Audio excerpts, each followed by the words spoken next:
also for the great organization of this event. Well, as you could already see from the program, this workshop or lecture is a little bit alien or other to the others. Also, my research topic is a bit different to most of yours, I'd say. The lecture today or workshop is called Mapping Your Audiences. Who benefits from your research? It's a lecture workshop that I designed with a colleague of mine called Sascha Friesike. So you could imagine just a smaller version of me. That would be Sascha, but he cannot be here today. But he did the same lecture actually last week in Amsterdam. So we both going to see how that works out. For me, it's also a bit of a learning experience because we haven't done that before. It's actually like a condensed version of a 1 week summer school that we do every year. And we wanted to try how it could work out for 2 hours as well. As I said, it's not exactly a workshop. I think 2 hours is, as you say, it's too much to die and not enough to live. For a real workshop, also the crowd is a little bit too big for that, and the room is perhaps not the best for it. But I decided to still have it like in a way interactive, and I hope that works out. So please feel free each time that you feel you want to add something, or you want to interrupt, or you want to ask something, do that. Yeah, as I said, the lecture is a condensed version of a summer school that we have every year. We're going to have it a third time next year as well. It's called Impact School, and the idea behind it is that each and every one of us probably learns during university time how we cite and how we publish and which are the important journals. So we know how to actually make academic impact, but we do not really learn how to have impact outside of academia. So this is perhaps a bit the idea behind this summer school. It's free of charge, and it even comes with a little travel reimbursement. So I hope that some of you apply themselves or share it once the next call is out. So, well, I'm not going to say many words about me again because you already introduced me. I work at the Humboldt Institute for Internet and Society. This is co-organizing this event and also part of the network of centers and the European hub. I myself did mostly research in the last couple of years. I looked at how people share their data, and I looked how what open science means in terms of transparency and participation and collaboration. So I did studies on data sharing and open access and business models for open access and research infrastructure. So I always had an idea of open science on, you know, looking into how research works. And just recently, or like in the last 1.5 years, I was thinking more like I should look into how what openness means in terms of being open towards society. And this is also perhaps the topic and the lecture that I'm giving today. So we're looking at knowledge transfer, which is the topic of the lecture. And this is also the reason, or maybe like the knowledge transfer for me, like people outside of academia that I would talk to would be mostly like funders and policy makers, and this is the kind of transfer that I was doing, that I'm doing quite often. Yep. And the design or the outline for today is as follows. So there's the relevance of academic research. I can also go already a bit further. So first of all, we think a bit about why it is important to think about the topic. Yes? Will you be sharing your slides? Of course. Yeah. I will send you the link for it. Yeah. Okay. So first, we're going to talk a bit about why it's important to think about this topic. That's called the relevance of academic research. Then we're going to develop a model together. It's called the societal impact model. It's a name I just made up yesterday. Perhaps I find a better name for it.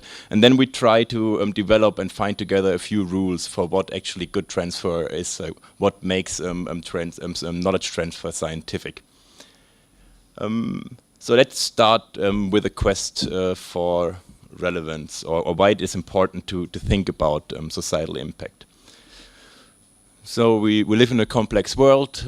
Like there are a lot of global challenges that we are facing, or that are actually multidisciplinary challenges, such as climate change and migration, digitization itself could also be considered a global challenge that we are facing. The UN and many other organizations put out goals or development goals. So among them, for example, is the end of poverty, zero hunger, health, climate change, biodiversity. It goes on and on and on. And the bottom line is basically that we are failing most of them. And well, the general hope that research funders and policymakers have is that scientists or research can actually help them solving these problems. So this is just one example, and there could be many other examples. So Austria, for example, has the presidency at the moment for at the EU Council, and for its for them or for its science and innovation policy, knowledge transfer, societal impact is a key topic.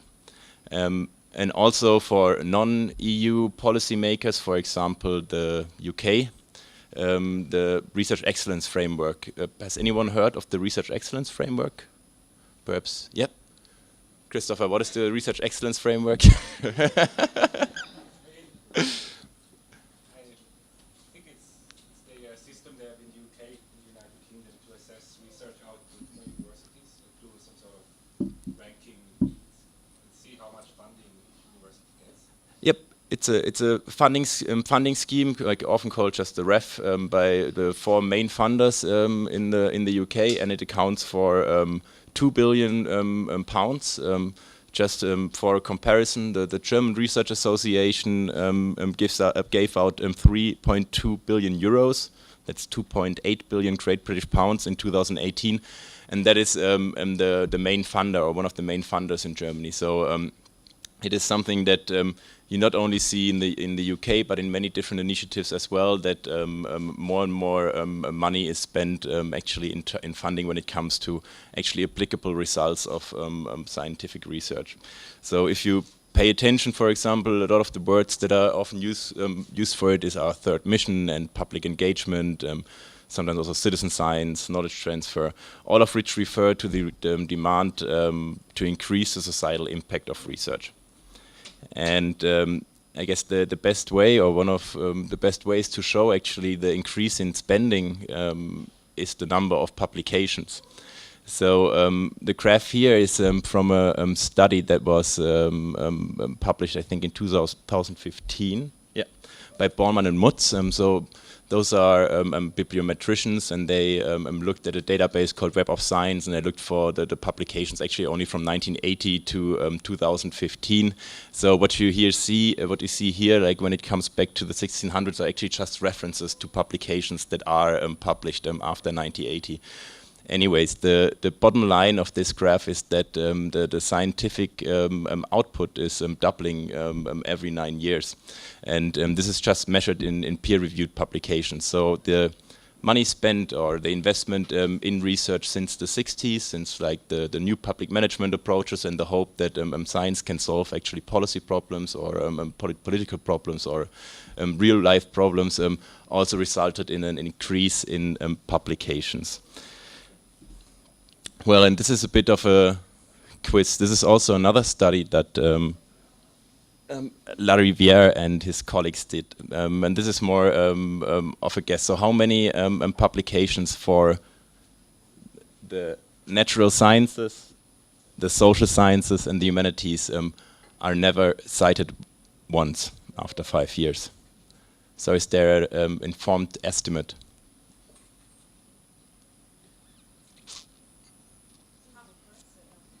Half for each discipline. Yeah? This is a great guess. Thank you.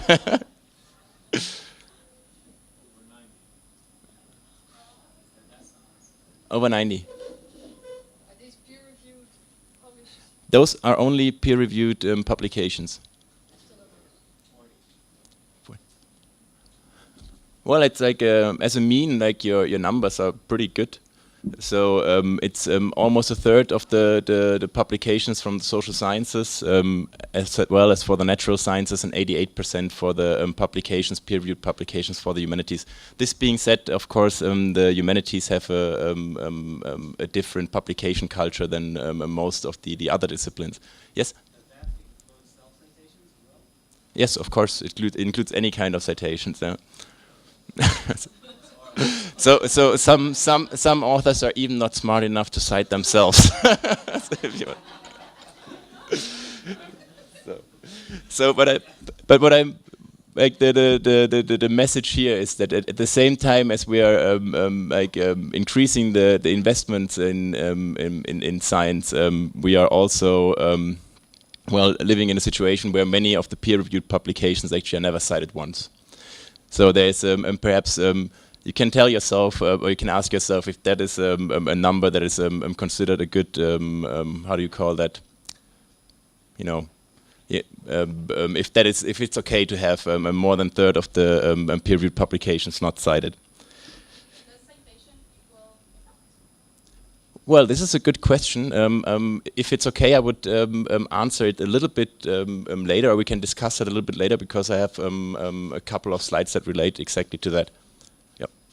It's a simulation of impact, of course, and we're always trying to simulate impact with some kind of numbers and metrics, and well, I get to that. So to summarize, so we're living in a complex world, and science is often considered a savior, and this is also reflects in the policies, and the policymakers actually for science spending more money on research, and researchers produce more and more papers that actually few people cite. So. Like the good thing is, of course, there is a potential, or there is a potential to think more about how we can actually increase our societal impact. Yes. But the question is also how we can actually do that, and I hope that we get a little bit closer to that today. So. But to do that, I think we need to step a little a few steps back, and need to think about what actually basic research is and what applied research is. Of course, there are many kinds of different of research that you can do. But let's say on a dichotomy, you would have basic research and applied research. What do you think these two pictures stand for when it comes to basic research and applied research?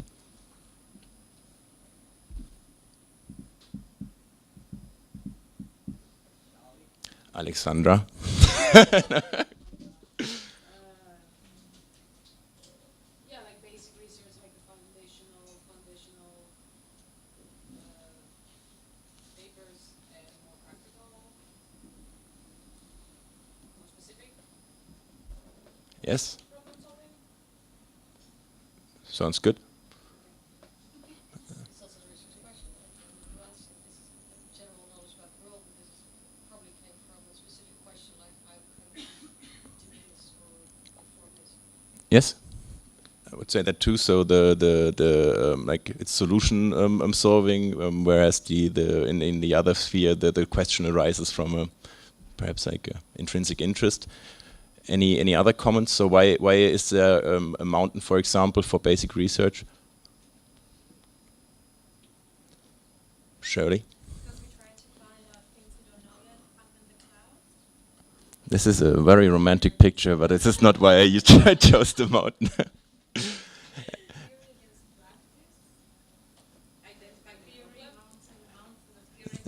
So the annoying little child is practice. I would say that too, but I wouldn't consider the mountain to be theory. Well, but it's also like up in the mountains, like it could be overview. Yeah.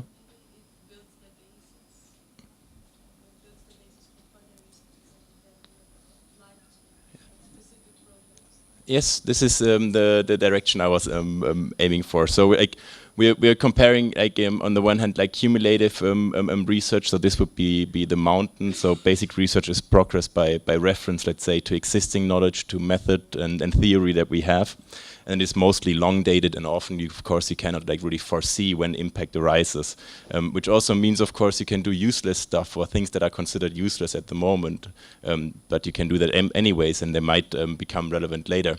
No politician, for example, ever asked for the invention of the computer. Also, no politician really asked but hoped for the invention of the atomic bomb. So this is outcome of basic research in the same in one sense. Often, of course, also basic research means that you have to reflect or have to question actually the present or what is there. So, for example, if you think about people like Karl Popper and his falsificationism, the idea is that you always question what is there. So questioning this existing is part of basic research, whereas applied research, and I think you mentioned that before, is progress by relevance. Oh, yeah, you said that, like progress by reference to practice. So it's often or mostly short-dated, and relevance occurs by actually the simple question: does it solve a real-life problem? So, or is the knowledge that is produced applicable? If we think about conservative research or basic research is more or less conservative. It's cumulative. It has to follow academic principles, and the greatest obstacle for cumulative research, of a basic research, is if we confuse conservatism, for example, with reactionism. So let's say conservatism is challenging the past. So you question what is already there. For example, a result is published, I falsify a result, and this is questioning the present. Whereas reactionism is more or less protecting the past. And I think there are many examples where we actually mistake conservatism with reactionism. For example, if you have journalists that people put out in order to, set fences on where your discipline ends and starts, I think this is a good way a good example for reactionism, because you actually tell grown-ups not to communicate with people over the fence. So, and there are many examples for that. Michel Foucault, for example, said that knowledge is for knowing, knowledge is not for knowing, knowledge is for cutting. And there are many examples for when we look for basic research or relevance in basic research, where actually the mistaking cumulative relevance or conservative relevance for reactionist relevance kind of hinders progress. Whereas if we look at applied research, it's more pragmatic, of course. The question is, does it solve a problem? And that actually means that we have to ask society if research actually solved a problem, and not academics. But in the process of knowledge creation, of course, the quality criteria that apply, they are academic. So when we think about doing basic applied research, if we do applied research, of course we have to act scientifically in the knowledge creation, but not necessarily when it comes to measuring the relevance of applied research. And here the biggest problem is the opposite, that we are often applying academic measures for measuring the societal impact. Christoph, you did research on altmetrics, right? Yeah. So what are altmetrics doing, for example, or how are they measured? So they measure social media attention. Papers are tweeted or shared on Facebook, and so on, or in different public spaces. Yeah. So altmetrics, and for example, the European Commission is also having an expert group on altmetrics. So altmetrics are often taken as a metric or a measure or a group of indicators that could be considered as a good metric for measuring societal impact. But of course, for example, if we think about this case of the dentist, let's say, for example, a dentist uses a new drilling method that is less invasive. Would he actually refer to the original publication, including the digital object identifier, on Twitter? So altmetric would actually count it. Where this is a way where this is a good example where the way we measure actually societal impact is too scientific. Is that kind of clear, or the problem that I'm trying to point out? So this is just a big frame. So on the one hand, we have basic research, on the other hand, we have applied research. And my bottom line is actually that if we think about applied research, or if we think about knowledge transfer, we actually have to think about the societal perspective, and does it solve a problem? So these are common indicators when actually we look for measuring impact, both in basic and societal sphere. If you look at the academic impact side, you see a lot of bibliometric scores. So, For example, the number of articles published, the number of citations leading referencing to this article, the number of book publications, the number of book chapters. So bibliometric means like we really think a lot about articles when we think about academic impact. I think this is already a problem. This is not a problem that I'm tackling today. It's something that I did in my research in the last couple of years, but by just giving a lot of weight to the article and giving a lot of weight to bibliometric measures, of course, you also set the goals for a lot of academics following basic research to publish articles and referencing to articles. And at least we in this room, as being part of Internet and Society hubs, should know that knowledge is not only based in article publications. Like it can have different forms, of course, if you think about data, for example, or software. And if we think about societal impact, we are actually thinking about extra scientific references and peer evaluations. And here, of course, we sometimes face the problem that we are counting stuff that doesn't count. Like, for example, altmetric counts stuff that is completely irrelevant actually for societal impact unless you think about attention, and attention can be a form or an indicator for societal relevance, but of course it's an idiotic measure to measure the societal impact or just concentrating on that. And of course not everything that counts is countable. And so when it comes to measuring societal impact, of course, there needs to be a good, let's say, mix between quantitative and qualitative measurement or evaluation systems. So just a question again to you. If we think about basic research and applied research, where would you locate yourself? So perhaps just hands up who is more on the applied research side. Could you raise your hands a bit higher? 1, 2, 3, 4, 4. So who's in the middle? And who would say is more on the basic research side? Okay, cool. So if we would take that as a sample or representative sample for the European hub or the network of centers, then it would mean that most of us, apart from 3 or 4 people in this room, think of research in applied terms, at least partly. So this means that this presentation is extremely relevant for all of us. No, yes. Think about research in a basic way, but it's what they do, though. I mean, they might think about applied research all day long. Yeah. Well, it's of course it's really difficult to have this simple scale and then locate yourself from left to right. But what I'm trying to say here is that very few people would actually say or think that they are basic research, especially in a group or organization or network as the European hub that is meeting for a conference on AI, law, ethics, and whatnot. So like a very interdisciplinary or multidisciplinary group already. And it's of course already difficult for, let's say, basic researchers to talk to other basic researchers in a productive interdisciplinary manner, and it's perhaps even more difficult to make actually practical use of the knowledge that we produce in a transdisciplinary group. So I hope with this, after this small session today, that we get a little bit, a few inspirations on how this could be done. So just as a little sum up for the first third of this session. So we have to differentiate between academic impact and societal impact. The problem is that I cannot hear the slides here, so I'm always trying to... So academic impact is a contribution that research makes in shifting, understanding and advancing scientific method, theory, application across and within disciplines. So we're looking on impact within academia, whereas societal impact is trying to achieve a change within society. This is just as a little summary.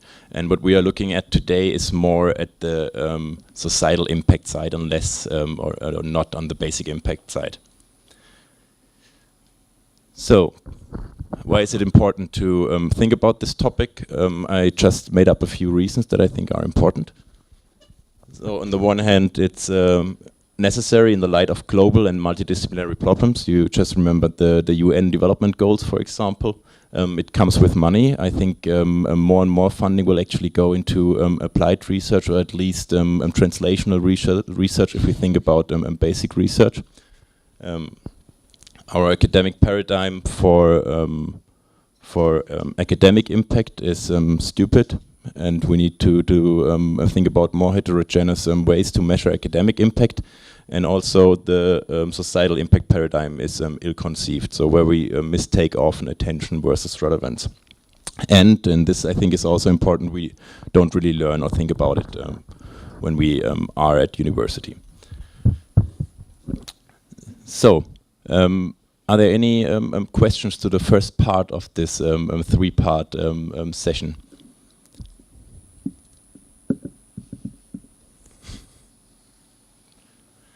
Great, because that means we might be even on time in the end. So now I will try to get more into detail, and we will try to think more about actually your research, and we try to develop a model together when it comes to knowledge transfer. It's not a completely rocket science model, it's just a few boxes or check boxes that I think are important to keep in mind when we think about knowledge transfer. So what you see here is a simple sender-receiver model with a few variables that interfere each other. So there's on the one hand the knowledge that you have as your researcher, on the other hand you have the audience, so that the person that you're trying to reach. And then there's a container, a channel, and a need. I will go into every single element of this model, and will also say a few words on what is important to think about. And then each time we're going to have a little break of 30 seconds or a minute where you can think about or apply it for your own research. What's basically happening there on the knowledge side is that you construct knowledge, you have to deconstruct knowledge again, put it into a new knowledge object, and then the person has to reconstruct it again. You can also think of, and of course there's a feedback loop. In like Luhmann, for example, thinks about follow-up communication. Each time like you interfere with something, of course it also comes back to you, and then you have to handle with it. For example, if you give an interview for a newspaper, you might get misquoted, or you might get questions coming from that interview. So this would be some sort of follow-up communication. And of course the idea is only if all of the boxes are ticked, translation actually happens. And as I said, we will walk through the model and each element, and after each element you have about 30 seconds to 1 minute to think about it for in terms of your own research. And in the end, if you want to, you can share it, of course, with the audience. So the first box is knowledge, and this is the question: which of my findings is socially relevant? This is a bit leading to what I meant with the process of knowledge creation, and that actually means like, what is your field of expertise? What is the field of expertise that you're comfortable with? And here, of course, scientific quality criteria apply. So, for example, I think many of the fields that we come from come with their own quality criteria. And for example, me from the social sciences has specific criteria for qualitative and quantitative research. And then there are, of course, a few universal guidelines or quality criteria.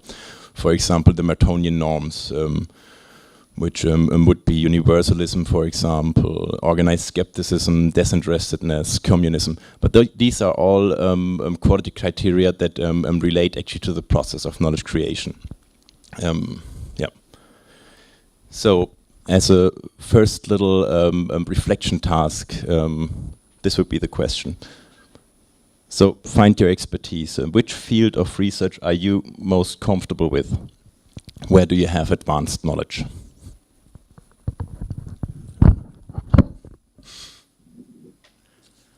I actually also prepared sheets of papers where you could have written it down, but I didn't bring them today.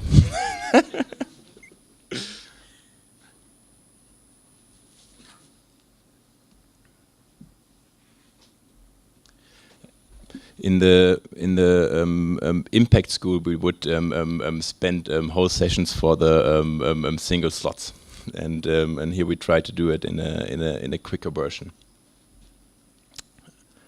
Okay.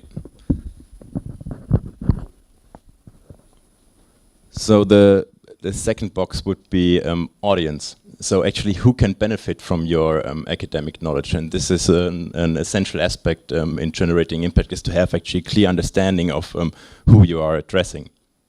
So if we think about knowledge transfer, usually we ask people, for example, in the workshops, and they would mention persons that they have in mind, or people that they have in mind that they want to reach. And then we try to group them into audiences, and those are the 6 that usually would come up. So this would be students, for example, in teaching situations, policymakers, public administration, general public, media, and practitioners. For example, I'm going to a workshop at the CNRS in February. This is on research infrastructure and open science.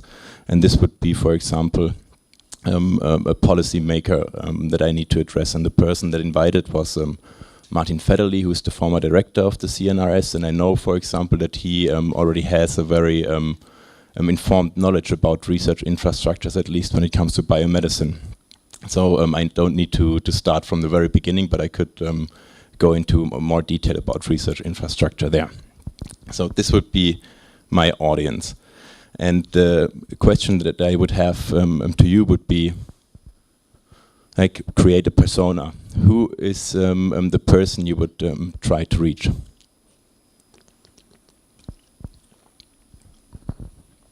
So if possible, think about a concrete person, try to think about the name, try to think about where in an organization that person is working, try to think about which context that person is working in, and how he or she does consume scientific information.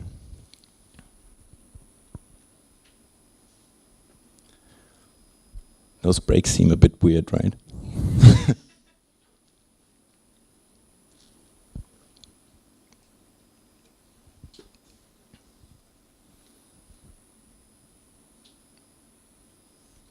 Shari? I just wanted to say, I really like the slide before. I do the persona creating too, but I mean, normally you have like 2 or 3 kind of different stakeholder groups you're addressing, right? And I always think, besides doing the research and the deep working sessions and all this, and then like having all this transfer happening for several stakeholder groups for several languages too, like language levels, right? It's so challenging. Like, do you have a concept how to do that also from like a timing perspective, or?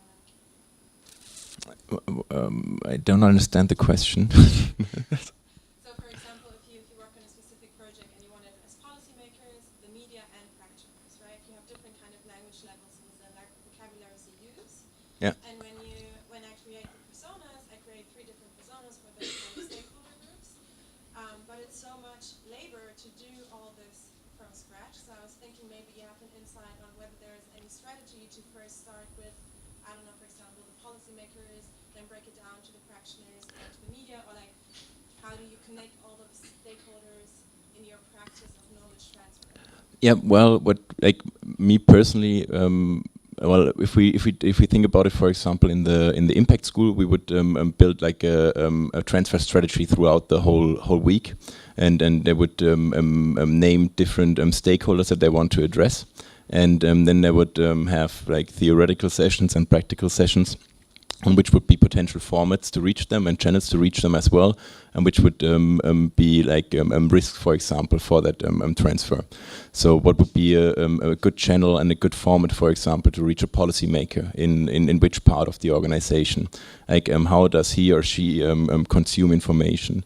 Which would be a channel to actually get the policy brief, for example, that you write to that person. which would be a good workshop format to reach that person. And we try to use as much as possible evidence where there is. If there's no evidence, then we usually have a practitioner actually talking there, for example. So we would invite, for example, science policy advisors. I would have people that would usually write position papers and white papers, and then they would say which would be the best ways to do that. I don't have a golden rule in general, but the rule would be that each group has a different format that would apply to, yeah. So that means that we just need to have some space and time, or like to set a week or two aside in the beginning of the project to kind of develop a strategy for the whole project. Yes, and maybe even before, because many of the funding proposals nowadays already come with a transfer strategy. So if you take time aside in writing the application, for example, for a funding proposal, you can think about a real communication or transfer strategy on how you actually want, like who you want to reach and which products and formats you produce in order to reach that person. Yep. Thank you too. All right.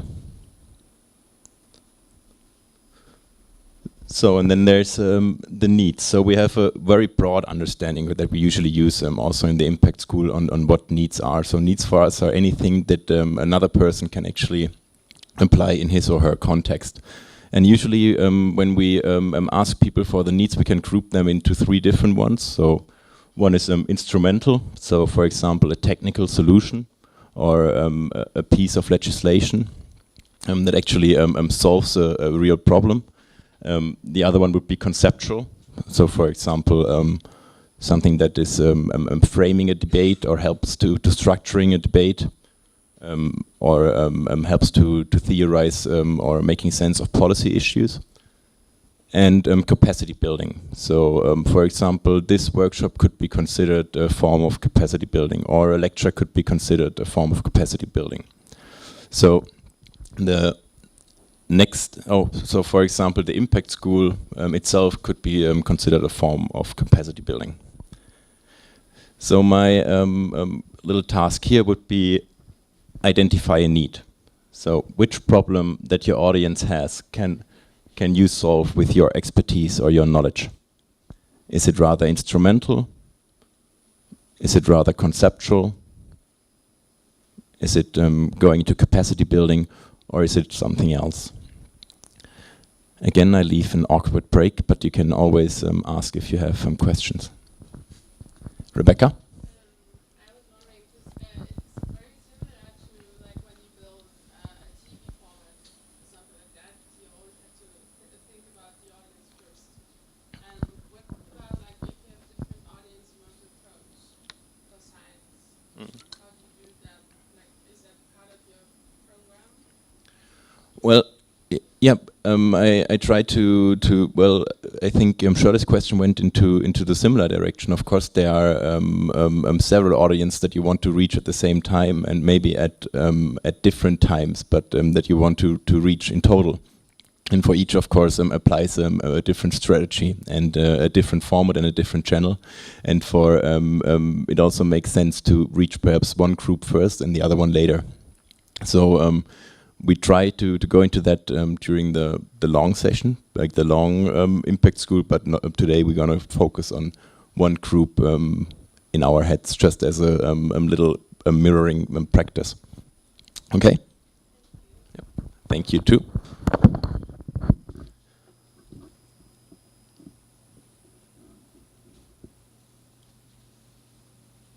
I don't, but I've seen them, and they are fairly good and increased. And I think this format makes sense and could be better. Yeah, Christoph, you also had a question. No? No?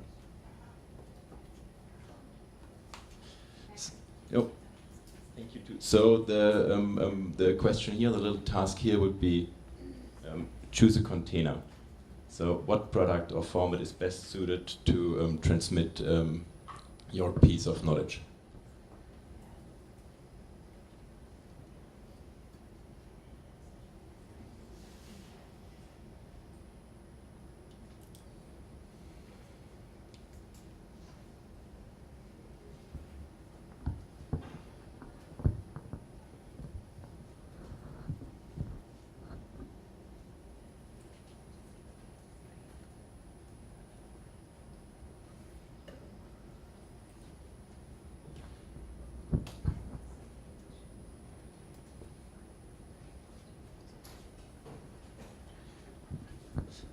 So, and the next one would be the channel.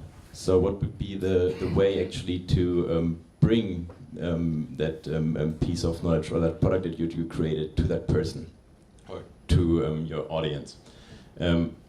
So how does the audience notice or consume some practical insights are actually important? And well, of course, the channel and the product often go hand in hand. It doesn't make much sense to produce a video in order to send it to your member of parliament, of course. Or maybe you can do that and it has a funny effect. So the task here would be choose a channel. So what do you think is the best way to transfer your knowledge to your audience? Which would be a good way to do that?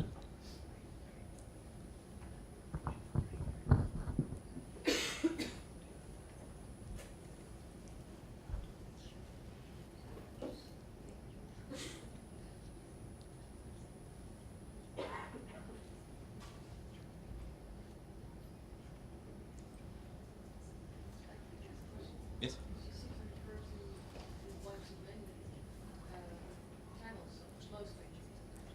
What about going out there, trying to meet your audience in person? Are you considering that at all? Even though it's like something more tonight, it's pretty. Yes, of course. Like we also do or I also think about the face-to-face interaction and want to view, and also, of course, the organizational context or the social context where the person actually sending that stuff comes from, because often, like, depending on the institution where you are, you're limited when it comes to resources or, let's say, institutional policy. And of course, also, often it makes more sense to think about a few people that you reach personally than trying to reach a lot of people indirectly. But this, I'd say it's case specific, and yeah.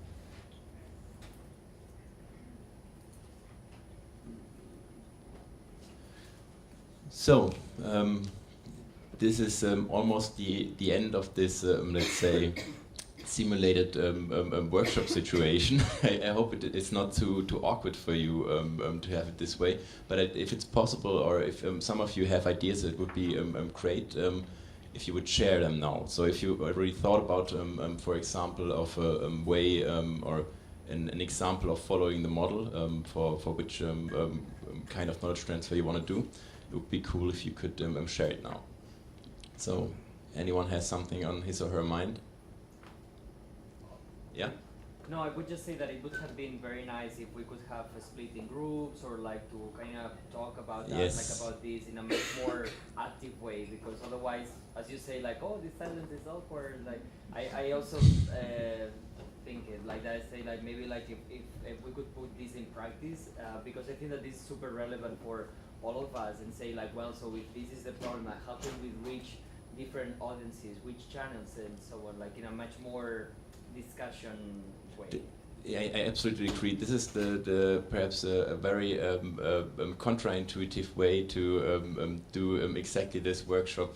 Yeah, I have to say I didn't really design before or didn't know the context here. But anyways, like now we are there and we need to use for the it. future. No.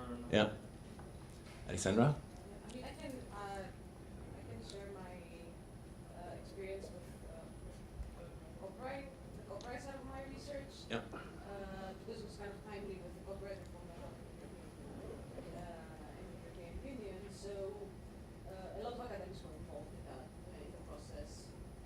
Maybe you're here, probably.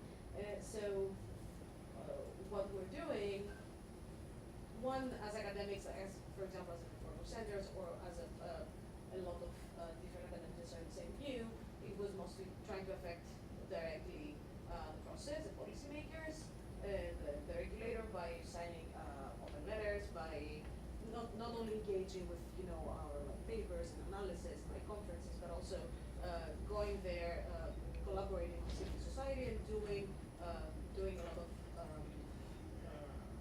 events, talking, informing the legislators. Personally, a lot of what I also did, because I was involved with the Creative Commons also, was to try to be the mediator, to explain things not only to the regulators but also to the public. So I did a lot of outreach events that do not necessarily advance my career in any way. So make a lot of I did some interviews. I did some events for students, for the public, and for me at least it made a difference. I think that we managed to affect even a little the process and what we are going to have now as a copyright, thinking copyright directive. So I think that's a nice example of this current development. Well, it's just open. Well, it's I have a tiny example. I think that sometimes we are very comfortable in our environments and the people that we are used to work with and speak to. And Twitter is actually a really good tool for breaking this silo. So sometimes when I want to start a research, or even when I have an article already, I would look for relevant hashtags that are connected to what I'm doing. And then on Twitter, I will find people that I will never get a chance to meet or speak to about this topic, and then I will just join conversations that, I will start following them and start conversations with them. So. I was wondering, when you try to inform policymakers, or when you're in the whole process where you want to transfer your knowledge and your findings to policymakers, where is the difference between doing research and working as a think tank? I mean, I feel like you're always at risk of becoming, of suddenly being someone who's, I'm not saying for your example, but in general, like, when does it become something like defending a position or trying to influence it in a way that a think tank would do it, and that is no longer a pure knowledge transfer? Well, I guess our research and our publications will potentially be instrumentalized for a lot of different causes. So if I can participate in that sort of transfer by putting my opinion in the place where it belongs, then I guess it's up to the individual person, the individual researcher, to make sure that they do not become they do not cross over, to the lobbying, to the think tank, like you said, but think tank opportunity. But I guess it also depends on the issue. I mean, the copyright reform is relatively easy because we're such a terrible text that it was very easy for us to actually go and criticize it. But yeah, definitely I've seen that, for example, Creative Commons, like the more polarizing issues, there's a fine line between becoming, Richard Stallman or actually, being more But maybe it's also just a question of container. I mean, maybe we can say that if it's always in or a channel, that we could say, okay, at this stage, if we stay neutral at that stage, then we could use whatever channel, it would still be knowledge transfer and knowledge. Yeah, there was a comment in the back Sorry. also. Yeah. This is a very interesting discussion for me because I come from a think tank / activist side.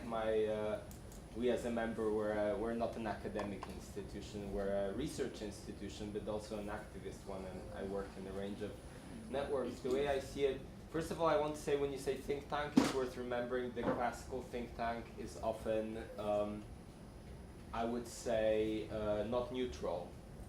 It's often a commercial operation that works for clients. That's a typical think tank. It always has a client, right? The report, it's a way to communicate client's position. So that's, I think, very different from some types of think tank type institutions. Like if EVIR was ever called the think tank, you need to be aware it's a very different one.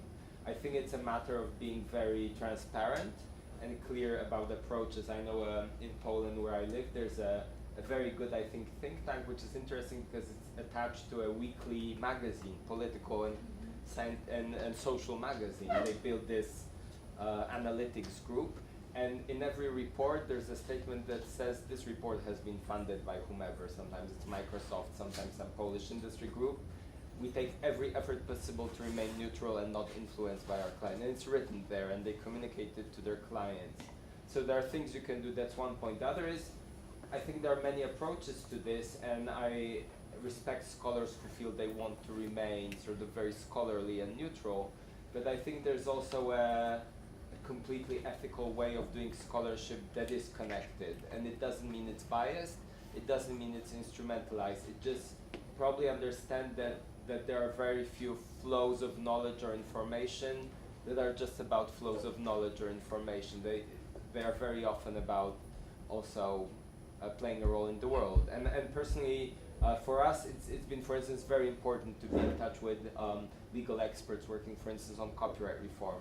A clear differentiation there in practical terms is that I think they very clearly know when they are writing research papers for journals, and when they do things like, a lot of them write blogs, for instance, right? There are some very good copyright blogs, and I think there's some very simple distinction there just in the even type of communication that you do. So often you see it intertwines and they even comment their own academic work in a non-academic manner.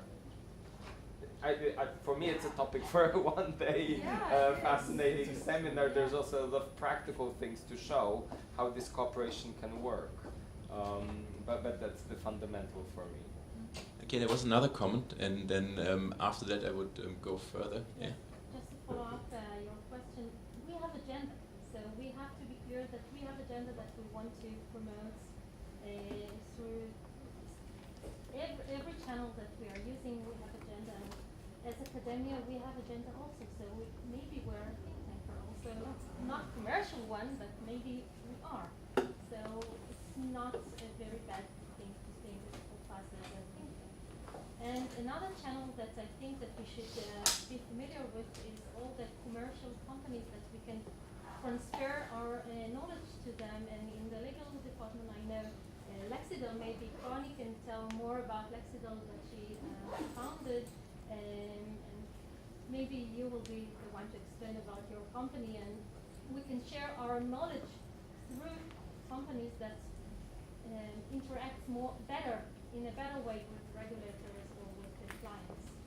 So maybe Connie can elaborate a little bit about her company.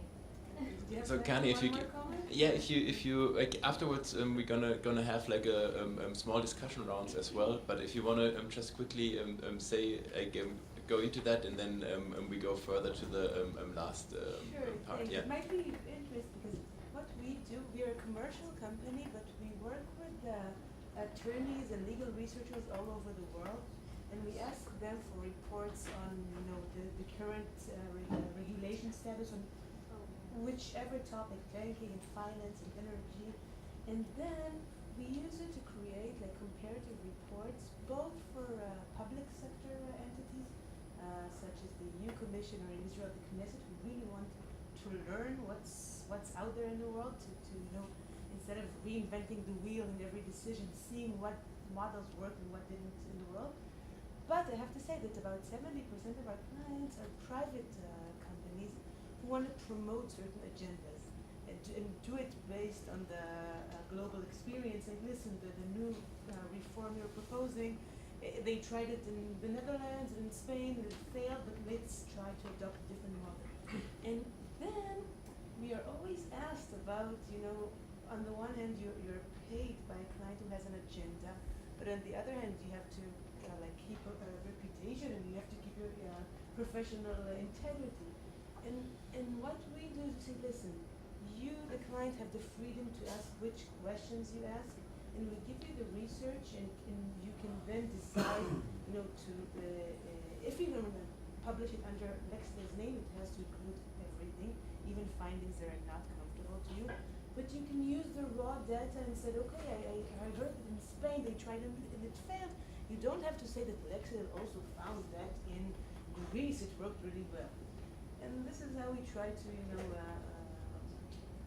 on the one hand, reserve integral, I mean, the objectivity, but obviously, like a law firm, when you serve a client.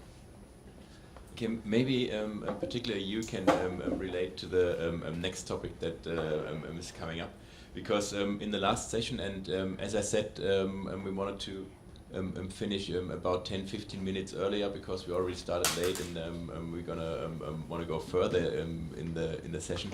So what we're gonna do now is that we think about actual rules or guidelines for knowledge transfer. So what I did now is that I took out a couple of quotes from people that have something to say, and then I just ask you what could be a good rule to summarize what that actually means. And the first one is saying, so this is from a interview study, and I just stole it. So this is data reuse for qualitative data. It's from a study in the UK where they asked actually UK executives about knowledge transfer and interaction between academics and companies. And he says, or she says, we are interested in people coming and sitting in on meetings with us. We are less interested in people going away and coming up with a really thick report.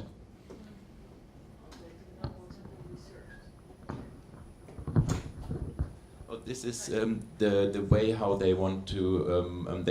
He's saying, or she's saying, I don't want to be informed with a big report. I want the person to be present and giving me the information on the spot to the questions that I'm asking.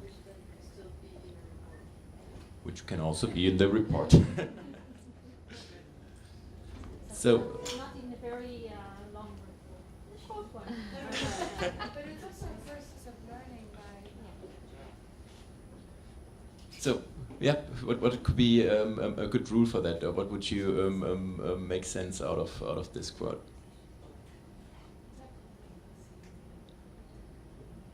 Communication skills.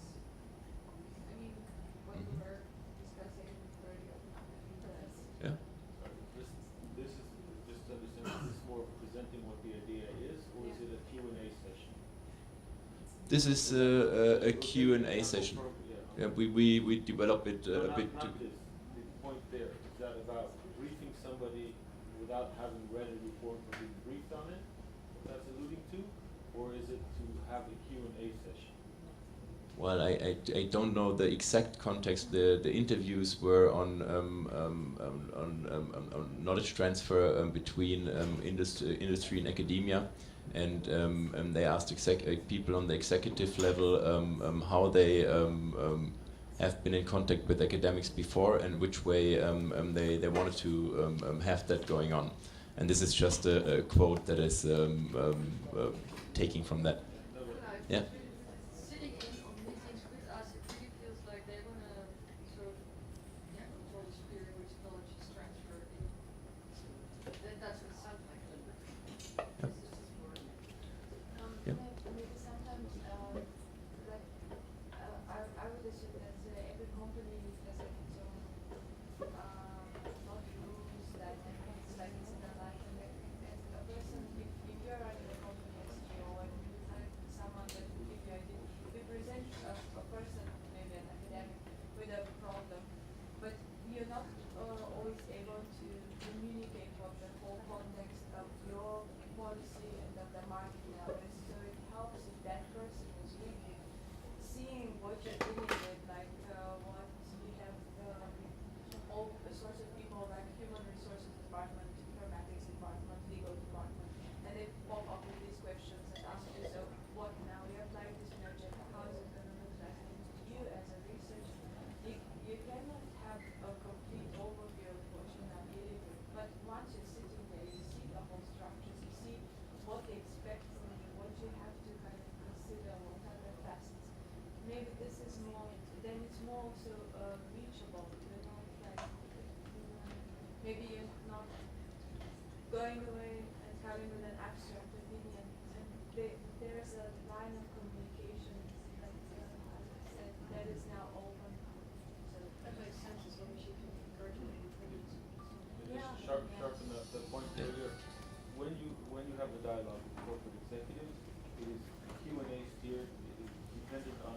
being prepared ahead of time, which means that academics should also be briefed and prepared ahead of time who they're meeting, what the discussion is about. It is typically not to just present an idea, okay, because we iterate through too many topics on the executive level, and therefore it's not, hey, let's have a sit down. It has to be, like you said, there is an agenda. Based on that, then you have open questions. Otherwise, it's just not pragmatic. Okay, Shirley, did you want to relate to, like, yeah? Yeah. So, I mean, in my research, we do case studies and we go to companies and organizations, and it's very valuable to understand the organizational culture when they apply the same technologies in different cases. And I think also this goes kind of signifying the trend towards ethnographic research methods, which I am observing that many people are actually going in and using this as a data set to sit and to observe reading and then to validate. Okay. Well, I might be a bit more simplistic, but I think it makes a lot of sense to what you just said, understanding the organizational context, and also what he just said when it comes to that there's a general procedure already. Nonetheless, the rule that I made up from this is the medium is the message. So if we need to find the right format and product in order to transfer our knowledge. It also refers a bit to the model that we had. And of course, this comes also, of course, to the the setup of what the company wants and the organizational culture of how the company or the people in it make sense of it. So I have another one. This is long. I read it out again. The work of any intellectual is not to mold the political will of others. It is though the analysis that he does in his own field. Of course, Bertrand Russell was not gender neutral at this time. In his own field, to re-examine evidence and assumptions, to shake up habitual ways of working and thinking, to dissipate conventional familiarities, to re-evaluate rules and institutions, and to participate in the formation of a political will where he has a role.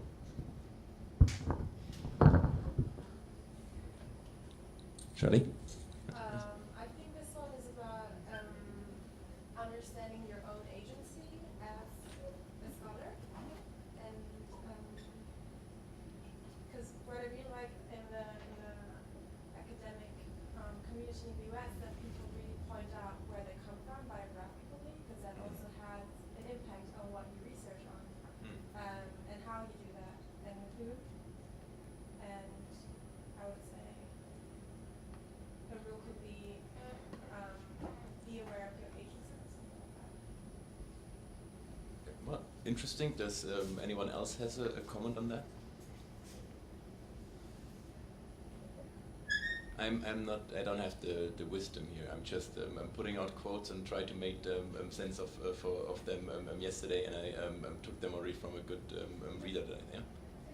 This clearly shows that for some time there's some kind of detachment, because you will not be able to shake up any political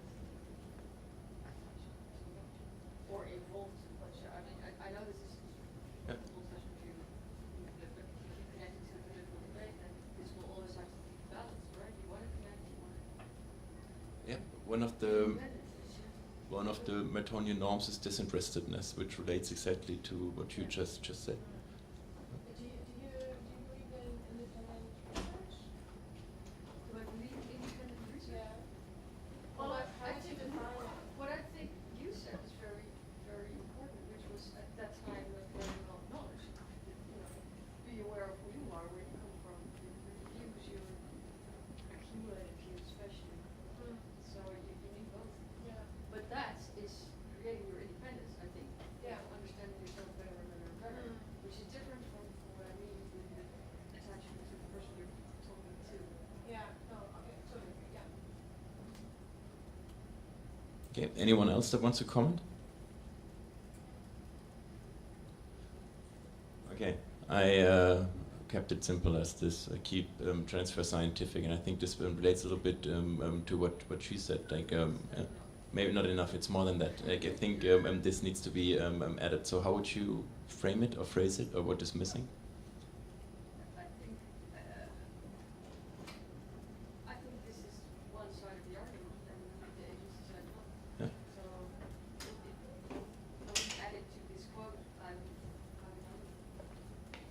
we have another one afterwards. It's five rules, and then it's oh.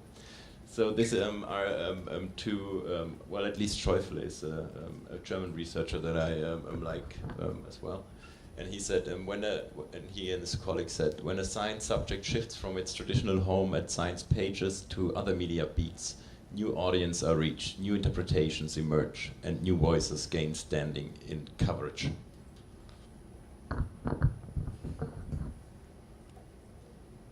Christoph. I mean, it's a really good point, because I was just reading the article about emotional labor. That I'm not sure if you're familiar with the debate there, but the original emotional labor concept was very specific at the workplace, and now people are extending it to private, family life, and so on. So that concept is now very much blurred. Then Ari Hochschild was the person who formulated the original definition, said she was not happy that these new concepts are blurring around. It's getting very, very fuzzy in a sense. But then she also acknowledged that there might be new communities interested in the critical concept. So it's a bit of a two-sided issue. Yeah, Amelie, and then Shirley. Yeah, I just had a more positive way. I would rather say stepping out of your comfort zone might not only give you another audience, but also bring like new ideas and yeah, so shift from a traditional home. Shifting is maybe like a total change, but rather I would rather see it as enlarging your traditional audience to a broader audience. Yeah, from science page to media beats, make it. I see it in a very positive way. Shirley. I personally totally agree with Emily, because I think democratizing, or I would say they're also talking about this, it to a broader audience, and like letting them participate in the conversation, whether it's on a scientific level or not, is a very big thing. Then as a scholar, you have to legitimize your point of view and your outcomes over and over again, which is a perfect practice to great scholarship, right? It's not as comfortable, it's more work, but Yeah, I was more on the pessimistic side. But I really appreciate the sense making. It's interesting how just a simple quote can, yeah. I think there was some researchers that I know completely different view, and they're like, no, I do research and I should think at all about this. Somebody else's job, blah blah blah. And I find it interesting that this is such a heavy discussion. There are really, I don't know whether it's progressive discussion or whether it's in there. The discussion about application and translation, or Connected to your audience. yeah. Well, I made a bit the difference between the basic and the applied research, and in my personal opinion, somebody who's considering him or herself a basic researcher doesn't even need to interfere much with people outside of his disciplinary or interdisciplinary expertise field. Whereas if you do applicable research or third mission research or mission-oriented research, of course, application is part of your mission task. Yeah. Depends on your subject. I mean, if you're a mountain researcher and you're researching a given practice, you will have to connect. Well, this is like the epistemic problem. Of course, always occurs like when you that you interfere the object that you're researching on. There was another comment here. I think that the main problem in this field is that we are not promoted by reaching the audience, but we are promoted academically by writing articles. And I find myself, I'm the supervisor of the legal clinic for law technology and cyber here at the University of Haifa. And I'm writing a lot of position papers, which is, I can influence a lot of regulators through them, but nobody in academia will give me a credit in promoting me for doing so. So I'm not saying that the discussion is not important. It's very important. I think that all of us should be there enriching the topic. But I'm saying that we should think maybe to change the criteria of promoting people inside academia.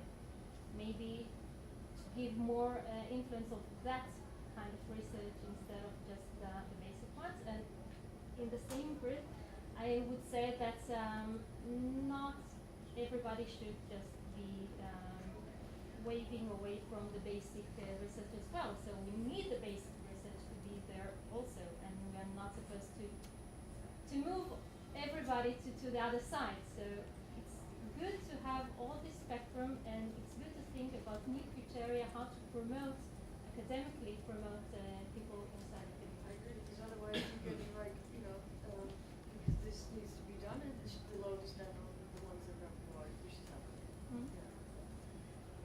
I also agree. Like for both for basic research and applied research, I think the evaluation criteria could have an update, but I don't read that in that quote.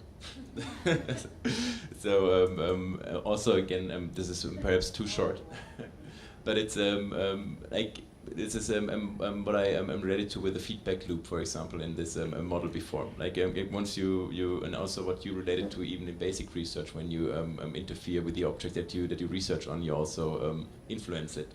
And also when you do something and you communicate outside of your academic bubble, of course, the way the message is taken up or is made sense of is not completely in your control. You can always try to control as much as possible. For example, if you give an interview to a newspaper, you can ask to see the quotes before it's published. Or you can ask to see the full article before it's published. So you could say, oh, I want to appear there or not. So good ways, of course, to try to assert control as much as it's possible. But as soon as you transfer activities, you are in the business of letting go of your comfort area and losing control of the knowledge that you created. So this is one before the last. Do what you can, where you are, and with what you have.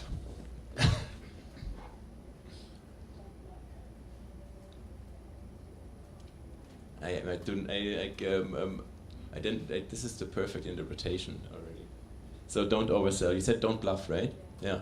Like I think this is a very important rule for knowledge transfer, of course. Like you can only talk about that where you have a field of expertise and where you have a field of knowledge and where you can talk about. And nothing is more embarrassing than talking about something that you have no clue of. That's what I think it meant. What would you say it means?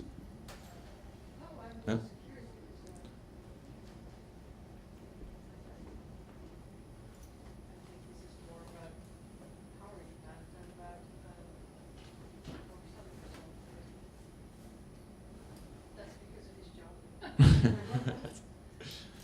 True.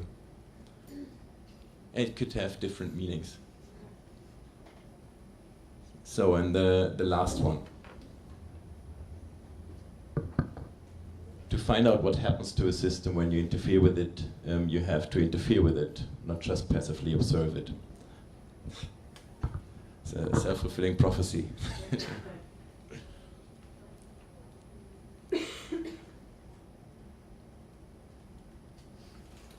So any thoughts on that?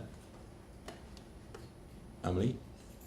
Sounds like do more field research, but I would probably interpret it as like if you research on something, then maybe you have to look at it also in reality and not only in theory. Yeah.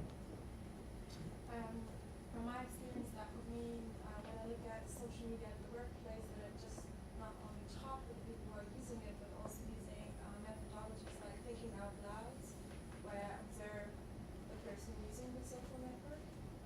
And I mean, there are different methodologies to do that, and also to like even record how the people or the user are interacting on platforms, and to use that maybe even as methodology. Yeah, I like this interpretation. I like that you always refer to your own research approach as well. Yeah. Any other thoughts on that? I think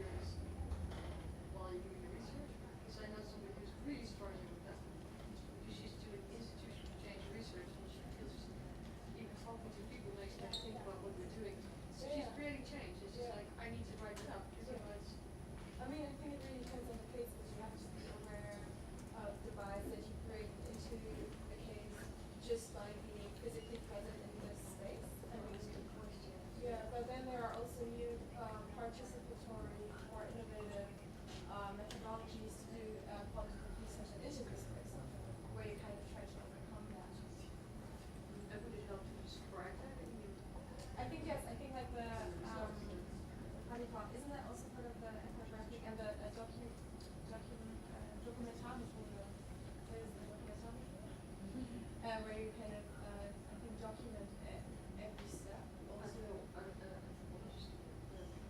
not even anthropologists, I mean, it comes from there, but like to also observe and also having, for example, when you have a research project, having a diary on how you felt the day, those kind of things. I think it's really interesting because you have a bias, obviously, and being aware of it doesn't change the fact that it's there, but you have it's just awareness. part of the result. Yeah. So any other thoughts on that?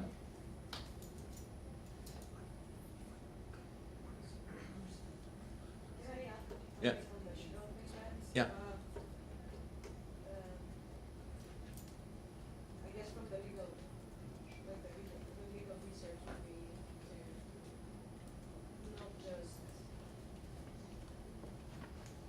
to not just basically describe situations, but offer real factors, like go with the software for skill, not just stay in the Can you give an example? I guess ethical questions. When you're, now, especially talking about systems and stuff, like my direct research about, the promises of blockchain in society, how it's going to change the world and everything, you cannot just stay on the outlets and just describe how the technology is going to, or you have to go there and find what is the problem and try to solve it with the legal tools you have, not just Not just problem statements, but also. Yep. This is, but both in ethnographic research, I guess, as well as in the legal sphere, like the way of experimenting needs to be done responsibly. So this is the the last rule. So. This being said, like we are also close to the end, and we finished even 7 minutes earlier, and got time back from the one that because we started also later. I would suggest if you have any questions or want to discuss more, we can do that during the breaks. If you want to have the presentation, I can share it with you. Yeah, and if you have questions, you can always get in touch. Yeah. So thank you very much. I think this the workshop part. Next time I will do it in a little bit different setup. But I hope still that you got a few good points out of that and things to consider. So thanks. Yeah.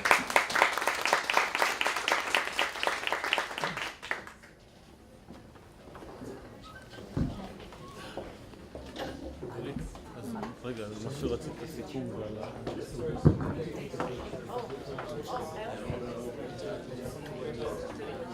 Yeah, well, I should.